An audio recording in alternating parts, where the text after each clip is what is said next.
What's going on, everybody? Welcome back to another episode of the Celtics pod. I'm your boy Adam Taylor. Excuse the hair, it's all wild. I've been wearing a hat all day. The trim soon come, but do you know what else soon come? The Celtics winning a championship. I don't know, maybe that's a little bit too far, but that's how I feel right now. I'm joined by the three-man weave, me, my boy Mr. Will Weir, my homie Mr. Greg Manakis. We're doing a crossover podcast, so Will and Greg both co-host this show with me, but they also have their own podcast called Green with Envy. And whenever there's an early matinee game and the Celtics win, we like to do these crossover shows. So Will likes to do something called the morning box score for your listening pleasure. If you're watching live, then it's the afternoon/evening box score. Either way, the Celtics win. We're happy. Will, take it away, my brother. Well, let's do it. First of all, love being with y'all here on the three-man week. Before I get into this morning box score, just real quick, scale of 1 to 10. I don't think any of us have actually had a drop of alcohol today, but scale of 1 to 10. How inebriated are we all just off of that game alone? I'm giving myself about an 8.5. The dopamine's running high. The adrenaline's running high. I'm going at an 8.7, 8.8. Yeah, I feel like I'm like 3 glasses of whiskey deep. All right, so we're all on the same page here. Let's get into it. Let's kick it off. For those of you just tuned in that aren't aware of the morning box score, this is the way that Greg and I take a little bit of a throwback to how we used to break down games when we used to get together just as little kids. Go ahead, open up the Boston Globe, take a look at the box score, eat our Frosted Flakes, and take a look at the stats, break them down, refresh them for you. Let's do it real quick here off the top. As a guy Adam Taylor said, big monumental win for the Boston Celtics tonight, or this afternoon, 126 to 120 over the Brooklyn Nets. Let's take a look at the Brooklyn Nets stats real quick here. Of course, battle of the superstars, Kevin Durant versus Jason Tatum. Kevin Durant, 37 points, 8 assists, 6 rebounds, 9 of 10 from the line, 4 of 9 from three-point range. Kyrie Irving, our old friend, Kyrie Irving, of course, he was out there today, 8 of 18 for him. He had 19 points to go with 6 assists. Bruce Brown, who I thought had a nice game, Boston boy, shout out to Bruce Brown, Boston boy in the building today, 16 points for him, 6 rebounds, and 5 assists. But you know what? That's the Nets. We don't care. They lost. We're about the winners on this show. We're going to talk about the Boston Celtics because that's what we do. And there's no other place to start. There's one man that locked it down today with a superstar performance going head to head against Kevin Durant, and that's Jason Tatum. 16 to 30, 8 of 15 from three-point range, 14 to 17 from the line, 5 rebounds, 3 assists, 54 points. Get out the burgers. It's a big 50-point burger for Jason Tatum.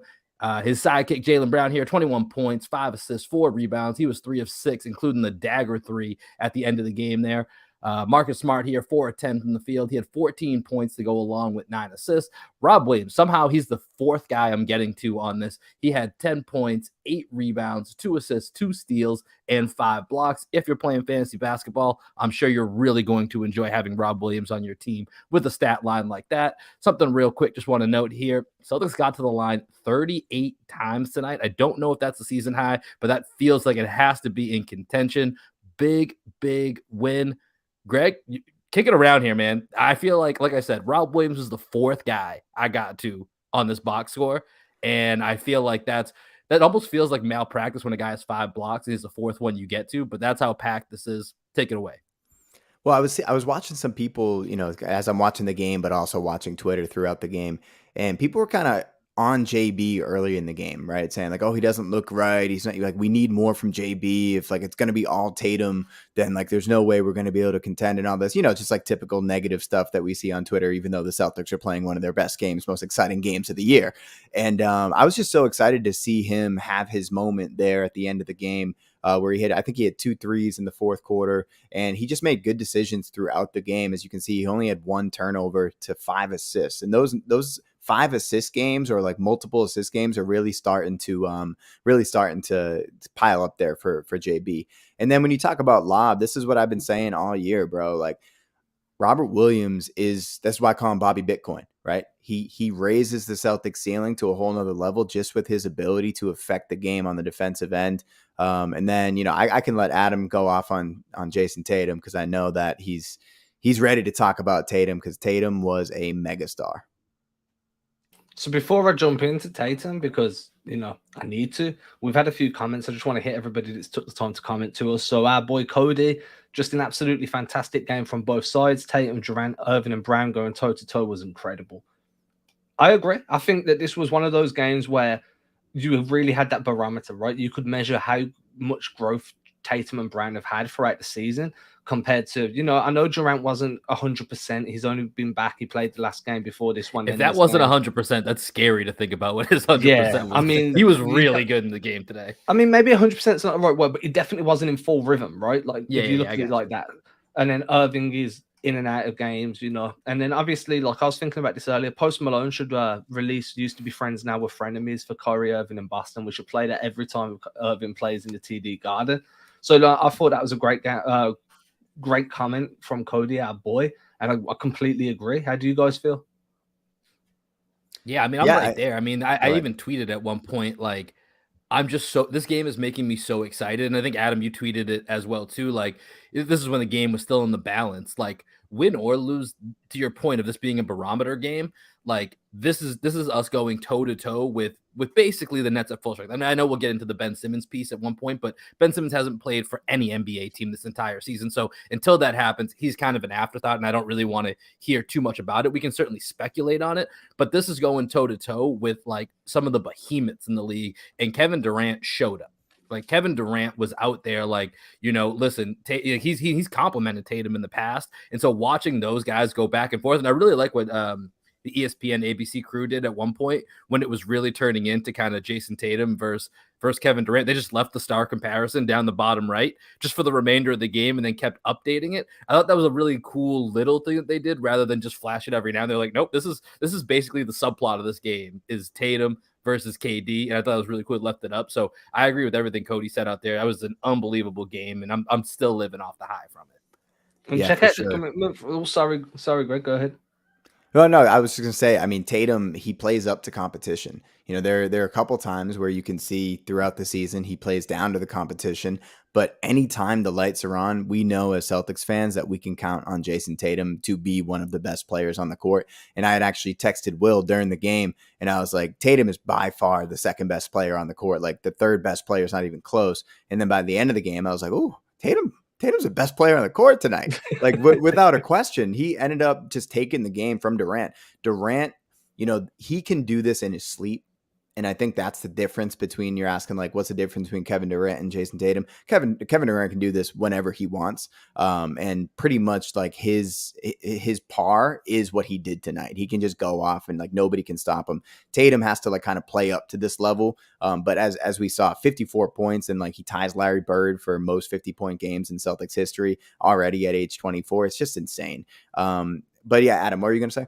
I was going to say, check out the commitment from our boy Dana over on Facebook. Fantastic game tonight. Got up at 5 a.m. in Australia to watch the game. Have bled green, will die green since 1963, seen all the ups and downs of the Celtics over those years, and will be a fan until I die. Born in Boston, now in Oz. Great game by JT and the C's. What a birthday present for Marcus. Yeah, as a fellow non-American that has to deal, and like, you are an American, but you're not there, so non-American right now. Living in America. Yeah. No one really understands the difficulties in watching the game after it, like, live, when it, especially like a matinee game's different, right? I mean, in Australia, it's still an early start for you guys, but it's tough, man. So, like, I'll give props to anybody that follows the team on a game-to-game basis. Thank you for leaving the comment as well. Really appreciate it. Glad you enjoyed the day, our guy.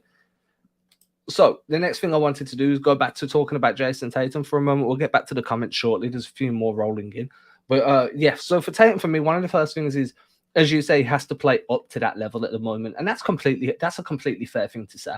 Like, it's not like we're seeing Tatum simmer away on a cool 40 a night. Do you know what I mean? That's when he has a really good game. But what I would say is that he's still only 24, and when you show the ability to play up to that level, sometimes when you continually overachieve, that overachievement becomes your new baseline, and you have to keep pushing those boundaries and redefining what your floor is, that you have to kind of go through day by day, week by week. And you know what it's like Durant never started simmering. Like, when he was 24, he probably wasn't simmering away at 35, 40 points a night. He had to keep overachieving until that became his baseline. Yeah, he was, but he wasn't. Yeah. You know what I mean? And it's a bit different when you're Durant's size and his unique skill set. But in terms of Tatum, I mean, man, the control of this game that he had, the way he pulled the strings as a playmaker, he defended really well. He controlled the glass. He looked money no matter where he was shooting from. That step back from deep is just cash every time. He had that one play towards the end where everybody was like, how the hell did he finish that? Kind of split the defense, lost control of the ball, managed to pull it back, took a past another defender, and then finished with the layup. And I'm just like, dude, that's some next level. Like he was Kyrie Irving. Yeah. Do you know what I mean? Like he was Uncle Drewing Kyrie at certain points. Like when Tatum's playing like that, there is no limit on how far the Celtics team can go. Of course, you need secondary scorers. I think Jaylen Brown played excellently in that secondary role tonight. Horford was fantastic as kind of like the cleanup crew. Rob Williams is Rob Williams, you know, he's going to give you whatever. But no, Tatum for me tonight was on the floor with KD, Kyrie, Jaylen Brown, Jason Tatum, and everything. He was the clear-cut best player. It wasn't marginal; it was clear-cut, and that's a huge compliment to him, considering the talent that was competing today. And I think that's a huge point, Adam, because I think when you look at this Eastern Conference, a lot of this comes down to when you get to these, you know, whatever the playoff matchups are going to be, because it's so tight, you can't really predict what the matchups are going to be. And so when you get down to some of these games, it's going to be who's the best player in this series. And I don't think you can, there's so many good players that like typically you're going to lean towards Giannis or KD. But nights like this show that Jason Tatum, you know, he can be it for a game. Now it's going to be, can you be it for a series when you get to this? Because if he can be that best player in a series, then you start talking about that ceiling. It's kind of unlimited. And that's what unlocks, like, you know, the quote unquote championship potential of the Celtics team is, can Jason Tatum be that best player in a series against, you know, some of these other guys like he was tonight in this game against Kevin Durant? Yeah, and to that last comment that was just up there about Tatum's defense, this is something that I think, Adam, you and I were talking about this right around the time we traded Josh Richardson, is we were just wondering who the best wing defender on the Celtics is. Like, is it Marcus Smart? Is it Jaylen Brown? Is it Jason Tatum? And Tatum, when he's locked in on defense, man, you could tell tonight, like he studied the PJ Tucker tape on how to cover Kevin Durant and just make things a little bit difficult for him. Specifically, right? KD, and I'm for all you that are watching live, you can kind of like see me pantomiming this right now. But KD, one of his favorite moves that we all know, right, is he'll go that lefty hang dribble and then he'll pull up into the 3-point shot. He tweeted about it famously a few years back, calling it the Hezzy Jimbo, right? So he has that Hezzy Jimbo from 3-point range, and when a guy goes into that big hang with that left hand, what you saw Tatum do is he attacked that dribble. So he didn't allow that rhythm step with his left foot into a 1-2 pull-up, right? He did that in the first half, and I think he made KD like airball a 3 or miss a 3 badly. KD, he tried it again in the second half, and KD had a good counter for it. But like Tatum does the film work, man. He understands what guys like to do and what their tendencies are. And then when you combine that with the fact that he's 6'8" with like a 7-foot wingspan, I mean, he has the measurables, he has the instincts, and he has the work ethic to make himself one of the best wing defenders in the league. And we've seen this against the best competition. We've seen it against Kevin Durant. We've seen it against Kawhi Leonard. Y'all remember that time he locked up Kawhi for a game. I think that Jason Tatum, is he the best player? You know, is he a top 5 player in the league? Well, when you factor in his two-way potential, man, like when he plays like that, there's not many guys better than him. So here's the question, right? Not is he top 5, but how far away is he from being a legitimate, uncontested top 10 guy? Because at this point, it can't be far away, right? He's knocking on that door right now. Yeah. I mean, I think he's close. been close, you know, for, you know, I think coming into the season, if you looked at it, in my own evaluation was the same, where he's somewhere in that probably 12 to 15 range. And you could argue over semantics of certain guys. So he was on the precipice of getting into that top 10. I think for me, like the majority of guys I have in the top 10 are probably going to be guys that have proven their, you know, let's call it their superstar card through consistency or being able to do it on the big stage, and ideally a combination of the both. And I think that's kind of, you know, for Jason Tatum, where we're at is I know on like an individual game basis, he can be the best player against anybody out there. He can go have these type of nights, but it's going to be, can you be consistent enough? Because like when Greg was talking about Kevin Durant and Jason Tatum and what still separates them is tonight, like, you know, KD didn't really ramp up for tonight. KD was just doing his thing. Like it was almost like casual, what he finished with 37 points or whatever it was. Like it was like a ninja, like assassin that he had at certain points in the game where it was like, how is he casually going about doing this where it's this big ramp up for Tatum? So I think that's where you find a little bit of a difference. And then it's going to be, do you have that, playoff moment? And here's the thing, like I know Jason Tatum has had those certain playoff moments, like dunking on LeBron is a big moment. But just like we've talked about, last year and certainly a lot this year, it's different when you're the guy and everything is focused on you. He was a rookie at that point, still catching people by surprise a little bit. Like that ain't happening anymore. Now it's going to be, can you be that guy in the second round, game 5? This is a 2-2 series and you have a game like tonight. Go ahead and stamp that card. This is game 7 in the second round, or, a big spot against Giannis or whatever it might be. Go ahead and stamp that top 10 superstar card. That's when it will become official. So I don't think he's far away from that. I just think it's, a little bit of those two will come together and then it's undeniable, but he has top 10 talent. That's already undeniable. Yeah. For me, it's just like, you can't be far away at this point, right? Like, if you were to run through the top 10, and this is fluid as well, like it's really hard to define who the top 10 guys are based on how good their rhythm is, how good their season's going. It's different. It's one thing to talk about talent, it's other thing to talk about impact. And impact is all based on rhythm and like form and whatnot. But moving on from just JT, I mean, JT deserves all the praise and all the props, but I feel like if we spoke about him for an hour, everybody would be like, you've kind of glossed over all the other cool stuff that went down.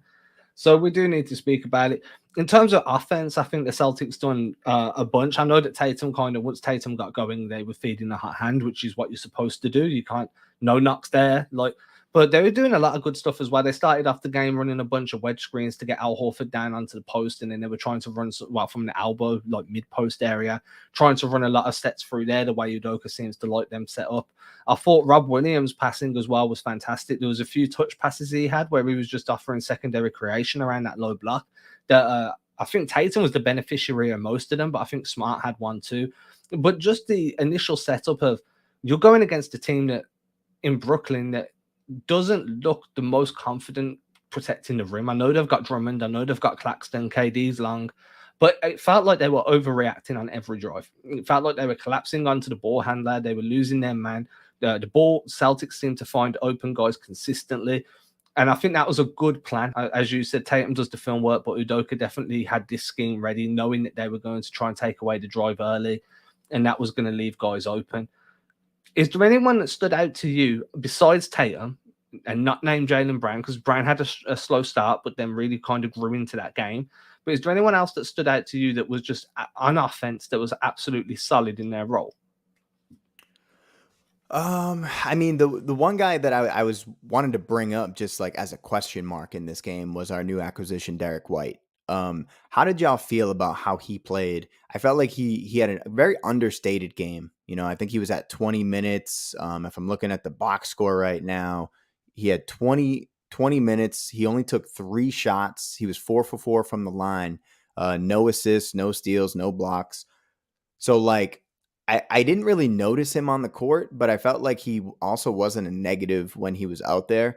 I would like to see a little bit more from him, but it's kind of tough to judge everybody on a game when JT is just going crazy like this. You know what I mean? But looking at the box score outside of White, I thought Horford continued his strong play, man. Like the fact that he's been around 40% for the last like 15 games or whatever it's been, he looks great on offense. 4 for 7 from the field, 3 for 6 from 3, 2 for 2 from the line, and he had 4 assists. 25 assists for the team on how many baskets did we make? On 40 baskets, right? 25 assists and 40 baskets. That's a pretty good ratio right there. But I just want to kick it around the horn to you guys, just like Derrick White first, and then what were your thoughts on Horford?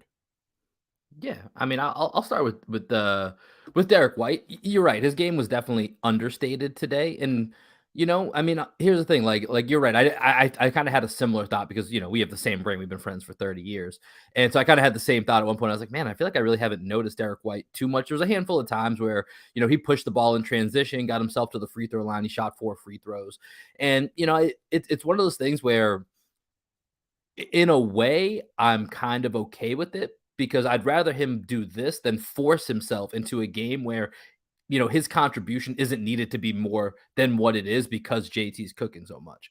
But we've already seen games like, think of the Atlanta game when JB goes down. Who was one of the first guys to step up? It was Derrick White.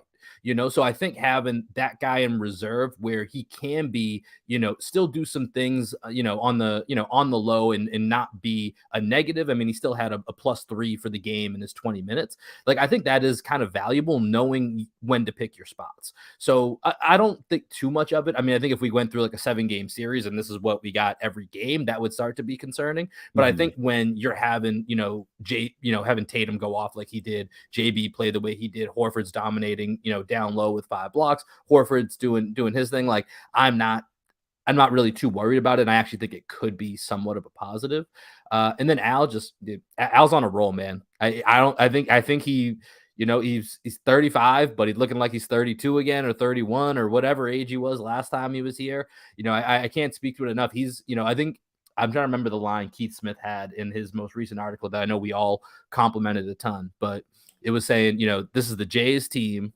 Marcus Smart is the heart, and Al Horford's the conscience of this team. I absolutely love that. Just an absolute bar right there. And yeah, I mean, Al is just super steady. And if he's going to hit 3 of 6, like we talked about in that Grizzlies game, where he's knocking down threes, if his outside shot starts to come back, that's a whole new weapon that this team has been missing. And it makes especially that starting 5 group, which has an amazing net rating, it will increase their availability, which is why you saw them close with them down the stretch.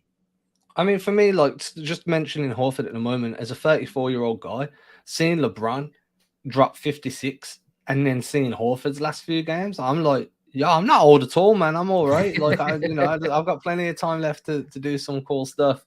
So I'm loving this resurgence. This old man's league right now is definitely making me feel good about myself, even if they are in far better shape than me. But hey ho. In terms of, I was about to say Derrick Rose. In terms of Derrick White, I think Brad Stevens hit the nail on the head when they first got him, right? He's an accentuator. He's a guy that you're going to plug in and he's going to give you exactly what you need. If you need him to be an additional scorer, then that's what he's going to be. If you need him to be an additional ball handler, then he can do that too.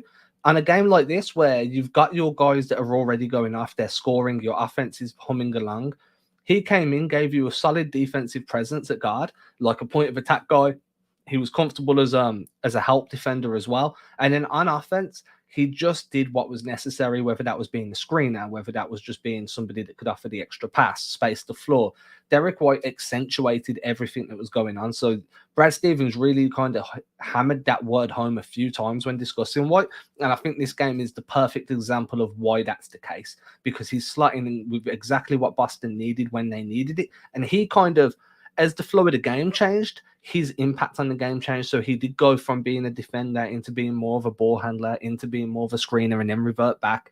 And he was just plugging holes wherever they were kind of turning up. And for me, like, that's a super valuable player.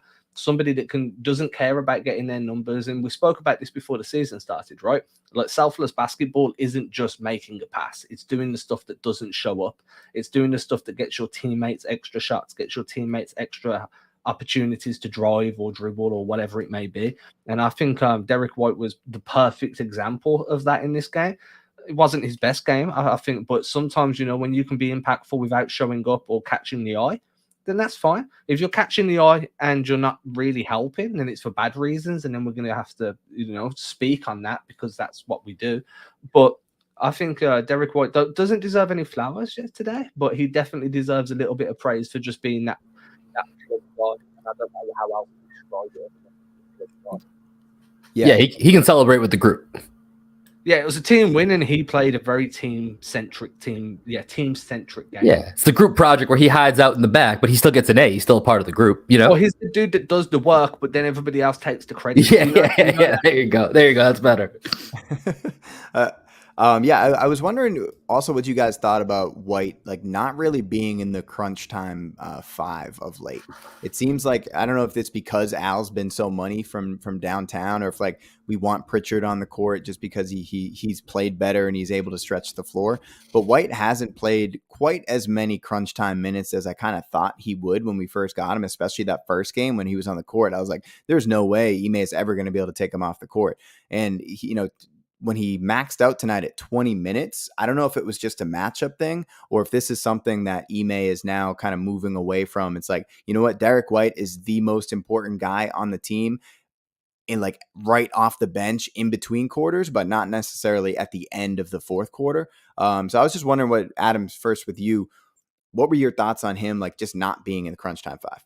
Yeah, I think like when Pritchard's getting those minutes, I think it's very much you need the additional shooting, right? Pritchard at the moment, since I think it's like he's at around about 40% from deep since the beginning of February. Or since the trade deadline, sorry. So since the trade deadline, he's shooting around about 40% on free.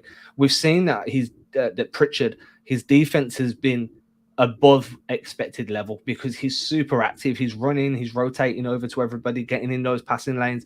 I mean, the amount of offensive rebounds Pritchard gets just by kind of ghosting in between the tall trees and then hopping up and grabbing, he's been super valuable, and he gives you a different type of like a different energy because of the way he has to play to compete. That makes everybody else raise their bar of energy as well because they see this dude just really giving it 120%, plus the floor spacing. And I also think Pritchard's a better ball handler than what Derrick White is. I think that if you pressure Pritchard, he's got more chance of keeping control of the ball, staying composed, coming over a screen and finding the open guy. Whereas I think Derrick White is far more of a catch the ball on the move and then redirect it to the right place. And down in the crunch time, when teams are really trying to slow down your offense and bog you down into a half-court set, you would much rather have Pritchard as a secondary ball handler than what you would Derrick White, because you need Derrick White on the move for him to be a viable playmaker. So I think that's some of the reasoning behind it. I also just think a lot of it's going to be matchup dependent. Maybe Udoka's not confident that Derrick White knows the closing sets. You know, they're going to have their patterns that they like to run during the final few minutes of a game. And if Derrick White came in knowing the system overall, like the idea and the notion of what Udoka's trying to do, but if he doesn't have those patterns down pat, then that could be what cut the difference between winning and losing a game. So maybe he's bringing him along slowly. But at the moment, I think Pritchard offers quite a lot. Yeah, I think it's mostly just going to be matchup dependent. You know, I feel one of the things that we had talked about with Ime, to give him some of his flowers, you know, early in the season, was that his, you know, substitution patterns felt very 2K-ish, robotic. Like you just gave him a script and that was what it's going to be. And I feel like as this turnaround has happened, he's started to get a better feel for the team and for the games as he's coaching, like in the game decisions. And so I think, obviously, I think if we're healthy, you're going to see Marcus, Jaylen, Jason, majority of the time, Rob, unless it's like just a really bad matchup for whatever reason, you're going to see those four out there. And then I think you'll kind of see some floating between whether it's Al or it's Grant or Derrick White or Peyton Pritchard. Like I think you're going to see that position or that last spot float a little bit, just depending on what you needed. And I think, to Adam's point, a lot of it to me does scream that shooting. And I was really mad at myself tonight at one point because Peyton Pritchard hadn't hit a shot all game. And I was about to tweet, Peyton Pritchard will hit a big three in the fourth quarter. And then he hit one like 2 minutes later with like 7 minutes left. One of those times you're just kicking yourself. Like I knew it and I should have trusted my gut and I didn't. But it's really crazy to me thinking of where we're at with Peyton Pritchard getting these minutes in the fourth quarter, sometimes closing games, and where we started the season, where it was like, why does Ime hate Peyton Pritchard? Why can't he get out there? You know, and there's a lot of things that we were talking about where I get like the Nets did go try and target him a bunch today, but Peyton Pritchard fights his butt off. Like that dude is so scrappy. I love the grit. To your point, Adam, that's one of my favorite sequences of this game, even though it led to 0 points, was the 2 offensive rebounds that he got underneath. And I like the second one where he was like, all right, I kicked out the first one. I'm going to try and get a bucket this time. I think it was like Claxton was like, this is the easiest block I've had in my life. But, you know, like it's things like that will allow you to play Peyton Pritchard. And I think he's been deserving of that. So, you know, roundabout way of getting back to your question here, Greg, I think that last spot will be kind of floating, but I think that's a big kudos to Ime that I think he's comfortable with that. And that this, like, he feels comfortable knowing which person is going to be the right player for that moment. So I've got one for you two guys. Early in the game and then throughout the game, we saw Grant Williams getting switched onto the perimeter a bunch. I think Grant was excellent as a help defender as well. It felt like sometimes guys were driving, saw Grant rotate over and thought, I don't want to run into that. That's going to hurt. But I did tweet out saying, Grant, last year, if you saw Grant Williams get switched on to Kyrie Irving, you're like, that's it. That's straight money. Kyrie's going to put him in a blender. It's going to be easy. We might see some amazing stuff. This year, I'm like, yo, Grant can do this, you know. And my thought process behind this is, even if / when someone like Kyrie does beat Grant off the dribble, you've got your help defense rotating over to take away the driving lane. But more importantly, Grant's movement now, his footwork and his improved speed really helps him stay connected to guards. So you can't brush off him. And every bump that you take off him, every time you bump into him to try and create that driving, that extra bit of space or that separation, you're going to feel that, because bumping into Grant Williams is like bumping into a wall. You're going to get sore after a while. So I think judicially switching Grant onto ball handling guards that rely on speed and letting him wear them down a little bit with some physicality, with the threat of getting blocked, and with Grant's high basketball IQ, where he's going to play you with angles rather than try and beat you with athleticism, mini Horford type guy. I feel really comfortable about doing that, especially on these guys that rely more on speed and skill than just straight up athleticism, right? So how do you guys feel about what we saw from Grant tonight, especially guarding the perimeter? For sure. So we did a pregame spaces. Shout out to everyone that came into the pregame spaces, and I kind of made the comp that, you know, it's kind of an easy comp to make, and I'm not trying to be like original by saying it, but Grant reminds me a lot of what PJ Tucker is able to do. His stoutness on the defensive end, the fact that he's a little bit undersized, kind of like a modern day like Chuck Hayes, like what Chuck Hayes was able to do way back in the day for the Rockets. I think that Grant, and I kind of noticed this in the first Suns game where we beat them, where we were doing all that, like, you know, kind of like that flex offense we were running, getting Grant in the post. He guarded Devin Booker really well in that game. And it wasn't his primary assignment to guard Booker, but anytime Booker, you know, got him in a switch, Grant just used his size. And I think that if Grant is able to, I don't know if it's ever going to be a primary assignment, but if Grant is able to hold his own, as you were saying, Adam, against these guys that are known to just like kind of bully people, like the guy that just came to mind was Chris Middleton. Like Chris Middleton's kind of a tough matchup for the Celtics. If we decided to put Grant on Chris Middleton, what would that look like? Because I think Grant has the defensive IQ. Middleton's not the quickest guy in the world, but he does have a really good first step, especially off of a shot fake. And I'm wondering, like, when will Ime trust Grant with like a primary assignment to shut down someone when he comes off the bench?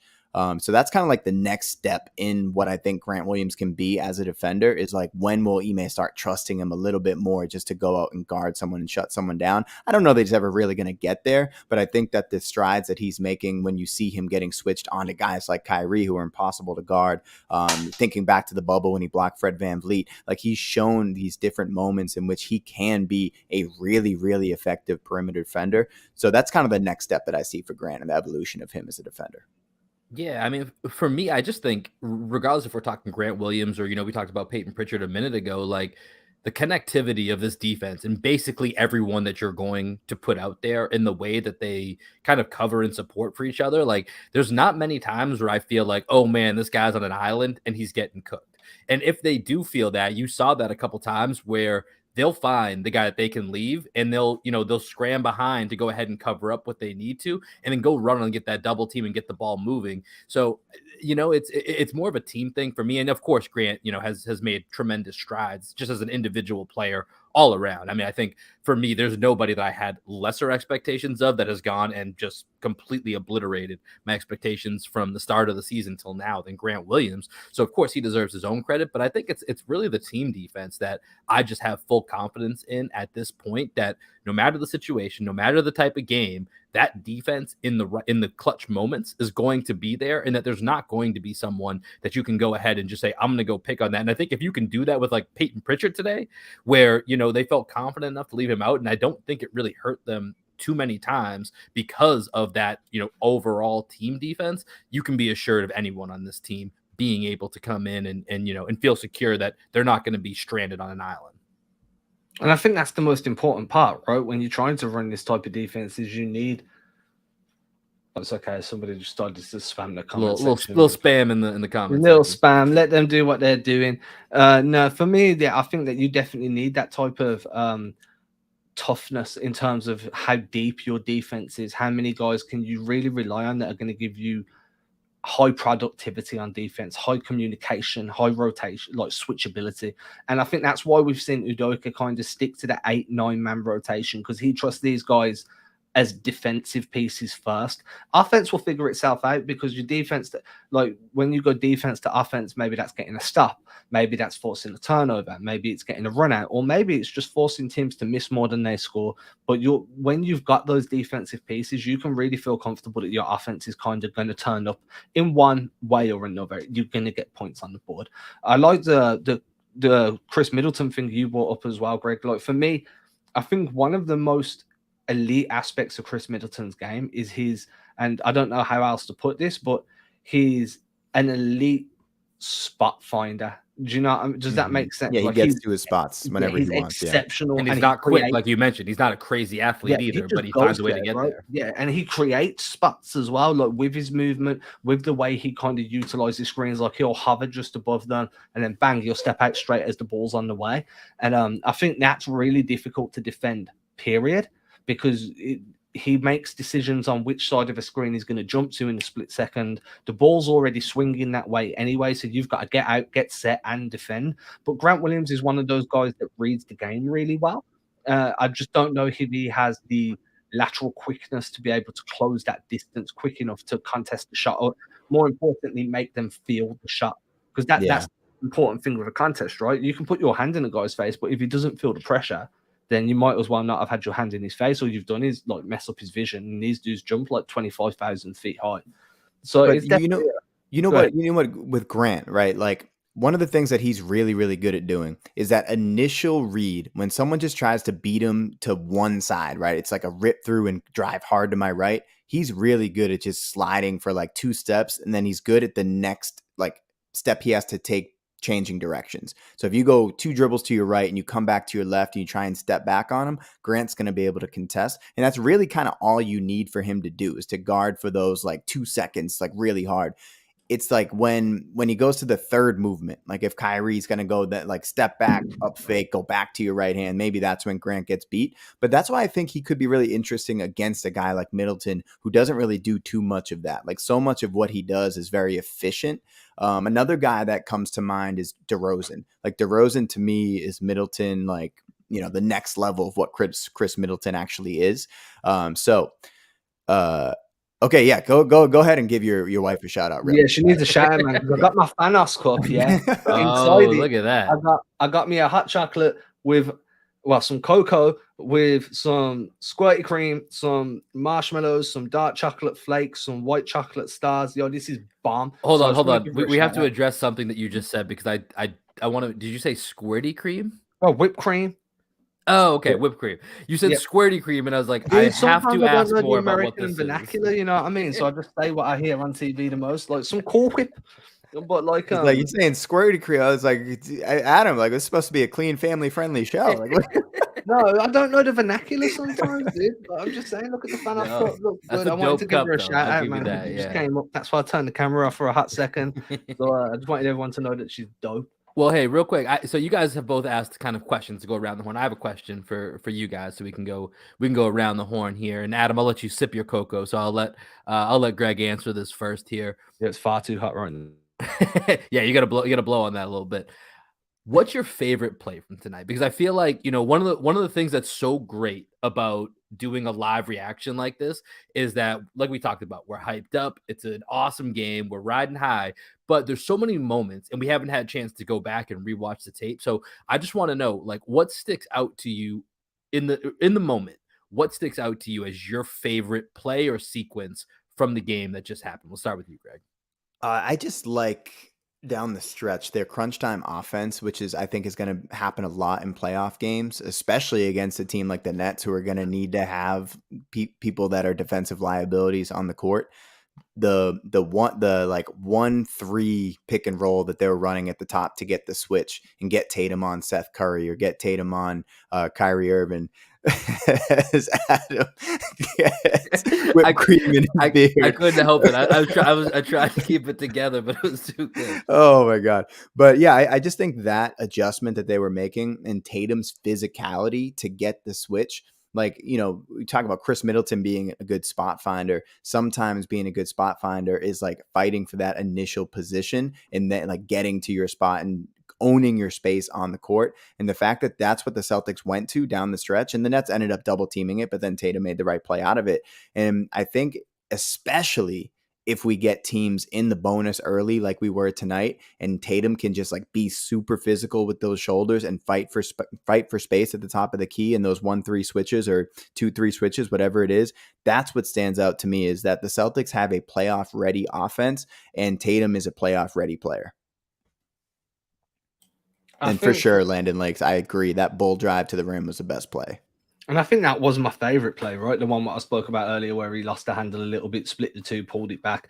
I think that was one of the best plays of the game. Probably the best play of the game. I think that there was a lot of Tatum stuff that was some of the best stuff of the game. There was that one Rob Williams lob. I think it was the first one where he kind of curled, where Smart kind of curled off, and then Rob kind of like ghosted behind him and then sped up down. I thought that was beautiful. There was a lot, man. I'm still processing. I need to go back and get my second watch in at this point. Well, this is why I asked, because look, that's what I mean. There's so many moments jam packed in this game, and like I forgot the moment you just talked about, Adam. I remember they showed the replay, and I love watching Rob. Like you can clearly tell it's like almost like this option play. Like if they commit to me, then I'm gonna go set a screen, and I forget who was curling, or if they don't, boom, I slip, and now we have the alley oop, and we're good to go. And so there's so many of those little moments. And like the moment for me, and I agree with with our guy Landon down here, and Adam had mentioned it earlier, that's what kind of made me start thinking about this question, was like there's so many good moments in this game. And for me, I really love that last Jaylen Brown 3 with the shot clock winding down. And I love it because it's a game where Jason Tatum, at that point, I think he may have had 50, not 54 yet, because they got some of those last free throws. He's got 50 points. You got to be thinking in his mind, probably even a year or two ago, like, I'm taking the shot. No one else is taking the shot. I'm going to get to, going one-on-one, dribble through the legs, get that little side step back that he loves so much. And that's the shot that I'm going to get no matter what. He gets the ball over to Marcus Smart. Marcus Smart, another guy that the narrative has been his shot selection, right? And we know sometimes it's for the best. Sometimes it hurts us that he's about the moment. That dude's about the moment, and we've seen it go our way and we've seen it not go our way. And yet the composure of that entire sequence to then get one more kick, not worrying about that shot clock running out, get it to Jaylen. He pump fakes, gets an open shot, gets it off in time, seals the game. To me, that was it was just a little snippet that showed a ton of growth from our three, essentially our big three, the equivalent of our big three right there. In that one moment, showed so much growth, and it was the perfect way for me to seal the victory. So that for me was my favorite play of the game. Yeah, and I like how they cut to JB after he hit that 3, and he kind of just gave a look like, I like the understated, just like emotional output from Jaylen Brown in this game.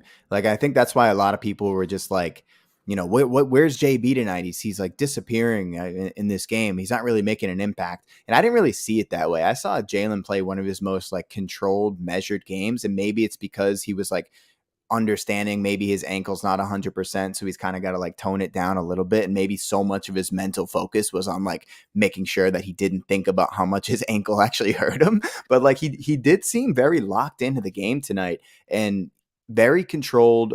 I don't know how many shots he took. Let me take a look at his box score really quick. He was 8 of 17, 3 of 6 from 3. Yeah, and like that's the perfect amount of shots for Jaylen Brown right there. Like, he doesn't need to be taking 24 shots. He not that he ever like really overshoots the ball, but I think that he stepped up when we needed him to step up. Those 5 assists, those 3 steals. He had that big steal on Kevin Durant, who had 7 turnovers, by the way, in this game. He had that big steal on KD in the first half that led to a fast break, and where he gave it to Pritchard and got it back. And I just think that JB, in a game like this where Tatum, people, the narrative has been like one of them has to be the clear alpha dog on the team, right? Where Tatum assumes that role, because we all know that Tatum is the best player on the squad. And I think everybody on the team knows that. JB just needs to be one of the best number 2 guys in the league. And what he did tonight, when your number 1 is going crazy like Jason Tatum was, you just need to be efficient in your role and do all the little things. And I think Jaylen Brown did that tonight. I was super happy for him, especially considering where his ankle looked after he rolled it against the Hawks. Yeah, so somebody tweeted this at me earlier. I'm going to put it on the screen for anybody watching live or watching on YouTube afterwards. If you don't know where to find this on YouTube, go to Adam Taylor NBA on YouTube or Green with Envy, because I'm assuming they might put the video up too if I send them the file. But Celtics Canada tweeted this at me just after the game. This was the perfect Jaylen Brown game. Absolutely perfect. Terrific defense. No bad turnovers. Kept the ball moving. Didn't force the offense too much. Lower usage rates today, but much better for the team. So the question then you've got is, if this was the perfect game with the way he played, the way he kind of fit with the offense, fit with the defense, but it came at the expense of his usage rate, so the ball wasn't in his hands as often, do you try and replicate that even when he's back to full health? Because obviously this, or especially when you're going against some of the top teams in the league, right? Do you kind of give Tatum that higher usage rate? Because for me, what I'd try and do to begin the game was see which one of the two guys have the hot hand and then ask the other one to plug into the role that Jaylen Brown played today. Like, hey, Tatum, you've gone 2 for 12. It's not your night scoring. So what I want you to do now is take that step back into the Jaylen Brown role. And Jaylen Brown, I want you to take that step up if you're scoring into that Jason Tatum role. And I'd try and make it so that one of the two guys, and Antoine Walker said this on Sirius XM the other day, the next step for Jaylen and Jason is recognizing when one of them's got the hot hand and taking the step back to allow that other guy to flourish, right? And I don't think that this is the perfect Jaylen Brown game. I think this is the perfect game of the star that didn't have things going tonight. And I think that if they can do that consistently, we're going to see both of them continue to uplift each other. Yeah, I mean, I think you kind of answered your own question with your answer, because it's dictated by the flow of the game, right? Because part of what made Jaylen Brown's game so great was everything that, Celtics Canada and Greg talked about, was his efficiency and picking his spots. But, if there's a night where it's kind of flipped and Jason Tatum, he went 2 for 12 against Indiana a couple games ago, like if that night's happening, he can't do that. He needs to have a higher usage. He needs to be the guy that steps up and has 30 points, that takes 24, 25 shots. So I think to your point, Adam, this is more not necessarily about an individual playing a great game. I think this is about the two of them working together, knowing like, this is your moment. You're having this game. I'm going to be here, when you need to get out of a double team, when you need somebody to, take some pressure off. Like I said, my favorite play was ultimately Tatum getting the hockey assist to Smart and then to Jaylen Brown and being ready in that moment in your spot. So I think it's more about the two of them playing together, not necessarily tailoring like, hey, how do we lower Jaylen's usage and higher Tatum's usage to do that? Because I think you have to kind of see how the game is going when you have two guys of this elite type status. I also really, this is my Greg comment of the pod. I also really like Jaylen Brown with cornrows. I think he looks stronger. He looks more sleek, like more aerodynamic. I really like watching him with cornrows. I think it was cool. He looks like Kawhi. He looks like DeMar DeRozan. Built in that mode. And when you see the physical like hair on his head similar to theirs, you almost see like more of the body type is very similar to them as well, specifically more DeRozan than Kawhi. Yeah, Landon knows what I'm talking about. It's kind of like when a guy changes uniform and you're like, oh man, was he always this fit? Or like, like all of a sudden he looks skinny or like whatever. Yeah, like exactly, it's just as soon as you have that little change, because your brain is so used to consuming whatever's been on your screen in the same manner. So that's interesting. Do you ever look at Tatum and think, man, you don't do leg day, and then he just explodes for dunks, and you're just like, maybe you do a different leg day to me? I don't know. I mean, dude, go back and look at Tatum, like his rookie year, and just like the way that this is gonna sound weird, the way that he fills out his shorts. Like he's got a much like he's got a much like bigger. This is the Tommy Heinsohn School of Broadcasting. No, he's all of St. Louis. I gotta look at Baines in the shower. Let me tell you. No, but like he's much thicker through his hips and through his butt now. Like he really is. Like maybe he's just a long, skinny dude. So like he's never gonna look like Carson Edwards, you know what I mean? He's never gonna have those like tree trunk thighs. But I think for what his body type is, I think he's really filled out on the bottom half as well as through the shoulders. But he's just one of those guys that I've said all year. Will's dying laughing right now. He's one of those guys I've said all year is gonna play through his shoulders, just like Giannis Antetokounmpo plays through his shoulders, just like Kawhi plays through his shoulders. These guys that are just built like that, they absorb everything through their shoulders and not necessarily through their core. So I just think that's what Tatum is. I'm gonna stop talking now. So with that, I think we've kind of hit the end of the show. I don't know where we're good luck transitioning from that. But this is why I'm just like, yo, let's wrap up because I have no idea how to circle away. Actually, from I have just one more thing I want to bring up real go quick for it, before we go. I'm stealing Greg's role here as the Landon one more thing is my guy. Look at Landon. His bum is popping. Let's go. That was a Landon great knows what I'm comment talking about. from Landon here on the live stream. But the last thing I want to bring up, I love this personally. I really loved when Glenn Big Baby Davis was on the Celtics. Did you guys catch my guy getting caught on national TV trying to sneak up a row? That was amazing. Unbelievable. Every single person that's listening to this, whether it's in the podcast or you've been in the live stream, and all three of us here, certainly, we've all done the trick where you're keeping an eye out when you go to a game. Hey man, looks like nobody's been using those seats. All right, cool. Let's give it a little bit. And you're timing it out. You're waiting to see the right moment, and you go sit in those seats. And you're like, all right. You start feeling yourself. You're like, look at this. We just upgraded our seats on our own accord just by being aware of our surroundings. Then you get that little tap on your shoulder. Oh, excuse me. Oh, these are your seats? These are your seats? Oh, you mean you bit? Oh, my bad. Glenn Davis got caught with that. That was amazing. On a hot mic and national TV. Unbelievable moment right there. Had to point that out. I mean, shouldn't the Celtics at least be giving him a seat anyway, like close to the floor? But that's it. I'm going to go back and watch that. That deserves a tweet. If I can find that as just a clip, or if anyone can clip that for me, send it over to me on Twitter or Instagram, or send, and we'll get that up and we'll start. Yeah, we'll get that out there because that needs to be thrown out there, man. Right, if you've enjoyed this show, if you've enjoyed it live, then make sure you hit that subscribe button on YouTube. If you're listening the day after, which is completely fine, you know, sometimes the game, the adrenaline, maybe you had an adrenaline dump, maybe you had other stuff to do, I don't know. But if you're listening on the podcast, then thank you very much for taking the time to listen to us. Make sure you go down on your app and you will see a 5-star option if you're using Apple or Spotify. Hit that 5-star button. Then there's a little comment section. Tell us something nice about ourselves. I haven't seen a new comment dropping in a while. It makes me sad. It makes me feel like you're taking us for granted. Just aside, I really do like you guys, every guys and girls listening in, so don't feel pressured to put a comment in there. And then if you're not using a podcast device that allows ratings and reviews, then that's completely fine. Will and Greg are going to argue over who's going to tell you the best way to do things. Greg, you're the typical Sunday guest. Or Monday guest. This is your opportunity. Okay. Well, first of all, you can find Will and I on our own pod called the 617 Podcast. We are the Green with Envy episodes on the 617 Podcast, brought to you by Crowworthy. We're the guys that the brainchild behind the Lob Williams hoodie that you can get on crowworthy.com. Go to the store. Order 1 or 2 sizes up. Get that Lob Williams hoodie. You'll see Lob rocking that to the games. We sent him one. He wears it to the games. It's really cool. Go out and get one. But for this podcast, Celtics Pod on SB Nation, make sure that you're telling everybody about this podcast. The next time you end up going to a Boston Celtics game and you're sitting around, you're looking around, maybe you're in a seat that you don't belong in. And then when someone taps you on the shoulder, just be like, hey, listen, are you a fan of Celtics Pod with Adam Taylor, Will Weir, and Greg Manakis? If you are, like, let me sit here, man. Like, I listen there. I'm a diehard. So, you know, if you find yourself in that situation, make sure that you tell people all about Celtics Pod on SB Nation, and also tell them about the 617 Podcast and Green with Envy.